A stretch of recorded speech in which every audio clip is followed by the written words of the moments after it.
Our next presentation is by Dr. Vikrant Singh Tomar. I would like to call him upon the stage now.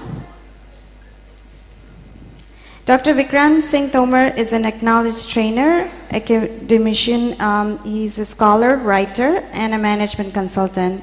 He is a qualified trainee member and a National Merit Award holder in electronic enabled training of the prestigious Indian Society of Training and Development and associate trainer of CRISP India. He addressed international conference in 2008 organized by Global Digital Business Society USA. With more than 3,000 hours in institutional, industrial, defense and civil services training, he has covered more than 70 organizations across the country. His topic is Yogic Leadership for 21st Century Managers. Thank you, ma'am. Om Sahananavatu Saha Nabunaktu Sahaviryam Karvavahe Tejasvino Adhitamastu Ma Vidvisha Vahe. May God protect us both, speaker and the listener. May He be pleased with us, both speaker and the listener. May we work together for our objectives. May our learning make us illuminated, and may there be no dislike or egoism between us. With that note, the note with which all Upanishads of the world starts with, such a beautiful feeling that, "O my Lord, first protect me, and then kindly be pleased with me so that I can work." Like Gita, Krishna says, when Arjuna asks that I don't want to kill my dear ones, Krishna politely says, "O Arjuna, you cannot even move your thumb without my permission, leave alone killing anybody." So let's surrender. Similarly in India, every child has to leave his hairs unto the God as a symbol of surrender. And even all religion in the world talks and their journey begins with surrender. So with that feeling of surrender, let's begin into our talk today. Yogic leadership for 21st century managers. The topic sounds a bit strange also. At times even I feel, many of the stages were asked, that why a 21st century BC solution should be brought to the 21st century AD problems. Bertrand Russell, a great philosopher, when was asked the same, he replied, there has been 3 battles since the inception of the world. First battle is man versus man. Second battle is man versus within. And the third battle is man versus nature. Then he further asked, look at these 3 battles and think in your heart of the heart, have you really improved in these 3 battles? Has the battle between man versus man has reduced or it has increased? Has the battle of man versus within, from Shakespearean Hamlet to Arjuna, everybody is fighting with a battle of man versus within. And the third battle is man versus nature. We have still so far, out of all scientific developments, learned how to be pre-armed, pre-warmed with nature, but we cannot stop or fight against it. So when the problems are still the same, which we used to face in 21st century BC, then why can't the solution remain the same? And that's why leadership, if is something that is required today, it has to be yogic leadership. Then one important thing that comes, you all know that yoga is unification of my will with divine will, my consciousness with divine consciousness. A feeling that thy will, not my will. Whatever he will decide, whatever he will desire will happen. Thy will, not my will. So yoga is surrender. And what is leadership? Leadership is the ability to influence others' behavior. So when we talk about leadership, it is just an ability that you can influence others' behavior to achieve your objectives. But what is the thing that will make that leadership lasting? What is the thing that creates leaders, great leaders? May it be Mahatma Gandhi or may it be anybody, Martin Luther King. The very feeling of yoga that I am not working for my own objectives, I have incorporated my objectives with divine will, is something that I call yogic leadership. I am not doing things. I am not trying to achieve my objectives for my sake. It is for his sake I am doing. And because for his sake I am doing, even if I fail, he wanted me to fail. And if I succeed, it is by his bliss I got succeeded. So that is what we call yogic leadership. That feeling, that unification of my will with thy will is that leadership. When such leadership emerges somebody, then that person becomes a supreme person, like Gita says. If 1,000 of thousands of the sun rose up at once into the sky, they might resemble the effluence of the supreme person in that universal form. In words of Shakespeare, even the nature might stand up and say, this is the man. From where that leadership comes, let's try to be more into it. When we talk about leadership, general conception is ability to control, as I told you, ability to influence others. Improvement as others has always been the essence of leadership. One who can change the world. But yogic leadership goes a bit into it. It says it is not changing the world, it is changing the inner world. So that it is said that Jaisi drashti vaise srashti. The moment your drashti will change, your srashti will change. In Upanishads and Indian ancient literature, there is a famous small anecdote it is given. 10 merchants went outside of their village for business. There came a river in between, they crossed the river and they went on other bank. But as soon as they reached another bank, one of them doubted. Let's count all of us, because river was very heavy. There somebody might have drowned into it. They counted. One of them started counted 1, 2, 3, 4, 5, 6, 7, 8, 9. And he was confused. Look, only 9 are left. We were 10 initially. He was very depressed about it. Another person started counting 1, 2, 3, 4, 5, 6, 7, 8, 9, and the number was still 9. Everybody was very much threatened. Who is the one we are missing then? One after one everybody counted, and finally they couldn't get who is the 10th one. They started weeping, they started crying. There was a saint going through their place. So when saint saw them, saint asked, why you are crying? They said, look, we were 10 and now we are 9 only. Then saint said, foolish, you are 10. So he said, where are we 10? Let me count for you. That person again said, 1, 2, 3, 4, 5, 6, 7, 8, 9. We are still 9.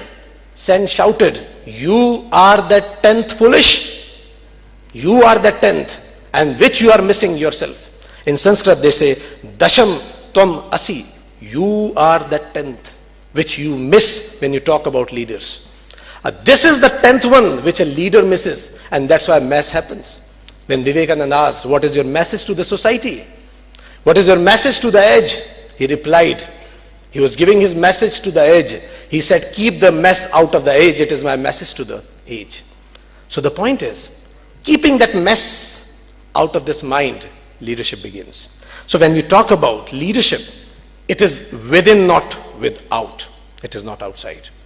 And because the journey within is a bit difficult, we all know we go for Lord, we go for temples for darshan, we go for our God for darshan to see them, but as soon as we reach in front of God, we close our eyes. We go miles to see them, but we close our eyes as soon as we approach them, because somewhere or other in our learnings it is said that darshan is always done within. Whatever you see outside is just a mirror of your within.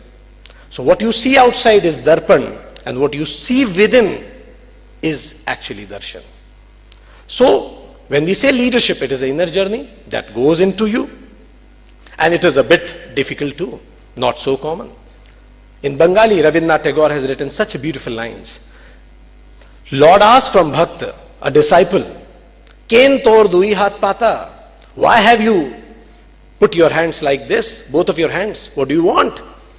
Ken tor dui hat pata? Lord asked from the disciple, why have you kept your hands like this? In a begging position, what do you want actually? Bhakt replies, disciple replies, Dan to chaine, chaije data. I don't need dan, I need data himself. I don't need the gift, I need the giver. I don't need his, I need him. And that is the difference. And that is the difference. A leadership is something deep. It is not asking for his, it is asking for him. It is asking for a greater kingdom rather than the lesser one. So when I say leadership, it is seeking him, not his. So where this leadership basically comes from? Basically two things are there. One is self and second is situation, and whole life is all about it. We focus on situation, they are situational leaders. They want to reform others. Gandhi said, be the change you want to see in the world. But some people, they focus on self and their own self-development. And that are called self-leaders. Leaders who have generated themselves in so much, developed themselves so much, that now situation gets dominated. Some people directly try to dominate situation. We never know them. In India, where is I.K. Gujral? You never know. Where is Devegowda? You never know. They used to be Prime Minister of India once upon a time, most important person in India, but then too, they were situational. They did not have something in them, and that's why the world has forgotten them today. But when you talk about leaders who rise from within, they are called Pashupati leaders, and another are called Prajapati leaders. There is ancient Indian mythology of an endless struggle between Pashupati and Prajapati. What is Prajapati? In Hindi, when you say Pati, Pati means one who commands in spite of the fact. So, Pati is somebody who commands. When you say Prajapati, one who commands the Praja, people. But when you say Pashupati, Pashu means animal, one who commands the animal. And who is that animal then? Everybody of us know that we have an animal inside. And why do we need yoga? Because we are frustrated with that animal inside and unable to tie him up. That's why we need yoga. Sir, we have a couple of more minutes. 2 minutes? I'll complete it.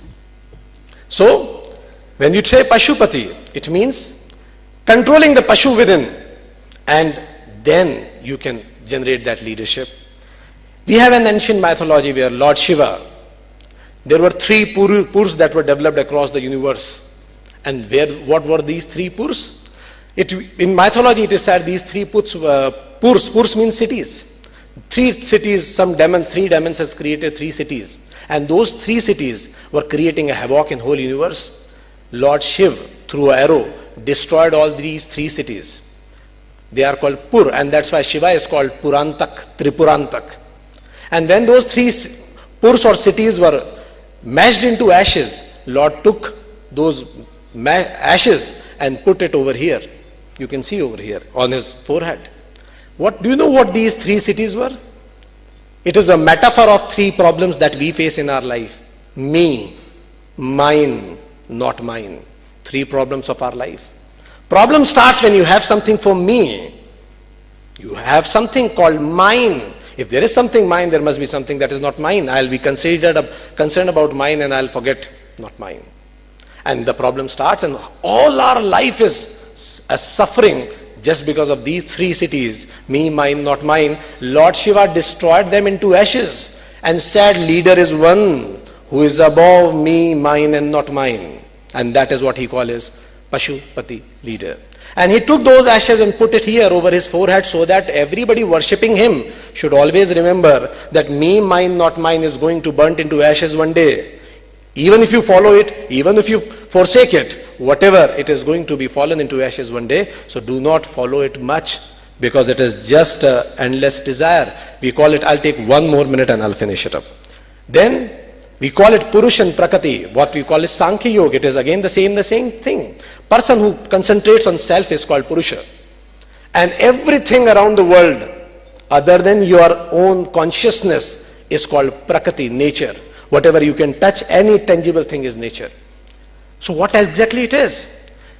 The concept of Pashupati says that increase the Purush to an extent that the Prakriti should involve into it.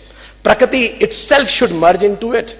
All material pleasures are made for us. Why should we chase them? They should chase us. And that is what is concept of Purush and Prakriti. When Purush goes up, Prakriti merges into it, and we call them Ardh Narishwar. Combination of Purush and Prakriti together. Combination of such a great being that a nature might stand up and say, this is the man, Pashupati. And once a man rises to that level, whole nature merges into it. And still we call 30 years of Indian independence struggle called Gandhi era. And why Gandhi era? Because that time belongs to that person. Had much things to talk, but finally I'll conclude on this slide. So the essence of leadership is that being in between, taking care of your consciousness, do two things if you want to be a great leader. If anybody wants to be a great leader, one focus should be on Parabrahma, inside, development of your own. And second, focus should be on Brahmand. Brahmand means what? It is not universe, it is not celestial bodies. What is Brahmand? Brahmand is that area which is important for us. My Brahmand includes my wife, my sister, my mother, and people who matter to me. So Brahmand is not celestial bodies. Brahmand means those things that matter to us. So two things to be done. Focus on all your own inner development, and second, focus on the Brahmand of your subordinates, not your own. Like I'll conclude with a saying in Quran. Quran says, in Hindi it is said, तू हमेशा वो करता है जो तू चाहता है, पर होता वो है जो मैं चाहता हूं. तू वो करने लग जो मैं चाहता हूं, तो होगा वो जो तू चाहता है. So it is just that way.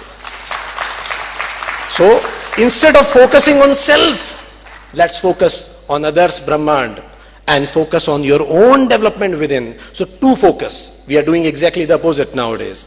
We focus on our Brahmand and their improvement. Do other ways. Focus on your own inner Brahma and improve it. Because we are the 10th. Thank you very much. Thank you so much, sir. It was a wonderful presentation. Anybody would like to ask a question? Maybe we can have one. Somebody has, allow somebody. No, ma'am, please allow somebody. Anyone has question in the audience? My name is Dr. Vikrant Singh Tomar. I am a national trainer with Indian Army and Indian Navy. My mail ID is Vikrant, Vikrant, SINGH Singh, .MIIT, M for management, IIT, Indian Institute of Technology, IIT, @gmail. I am available on Facebook also with the same name. Vikrant Singh .MIIT @gmail. Yes, ma'am. Actually, I have a question for you. Yes, ma'am, tell me. You were talking about Brahman, and you said we should focus on people that matter to us. If we take the aspects of other religions, and I don't want to mention any specific religion, but they also talk about not people only that matter to us, but it's for everybody, like love everyone. Mm-hmm. What do they fall under Brahman? Mm-hmm. Do you consider that they are also part of Brahman? When I said Brahmand, I mean things, people, situations, or nations that matter to us is our Brahmand. The concept of religion is expanding your Brahmand to this universe. Sarve bhavantu sukhinah. If we can expand our Brahmand, that everything matters to us, if anybody feels pain, if anything matters to us, and then we become a better human being also, rather than only being a good leader. So the concept of what I am trying to say, Brahmand, is if you really want to be a good leader, focus on the Brahmand of your subordinates, so that their worries can be taken up by yourself, and your worries Lord will look after. So that is what I am trying to say. And last point is religion. If you say, look, religion are just the stairs to reach a destination. If you can already reach that destination, no stair is needed. बहुत अच्छी बात है, please बैठिए. Sir ने पूछा what is aham brahmasmi, and try to see how it can be related with the topic today. When you say Brahma is a shabd that means for thinking, thoughts, something that can expand. So Brahma is a thought. Fine. And what do you mean by that? If I say I love you, what do I love actually? Person is a bundle of thoughts only. We all are vibrations, and we are all thoughts only. So when you expand your thoughts to a mighty level, we call it the Brahmand is expanding. And second thing about the technicalities, I am very less learned in the technical terms, but I know only one thing. What Kabir said, and I love it from the bottom of my heart. Kabir once said, "Likha likhi ki nahi hai, dekha dekhi baat." लिखा लिखी की नहीं है, देखा देखी बात. दुल्हा दुल्हन मिल गए, फीकी पड़ी बारात. दुल्हा कौन? गॉड. दुल्हन अपन. अगर आप ऐसे ही, you can have one, you don't need literature, you don't need anything in this world.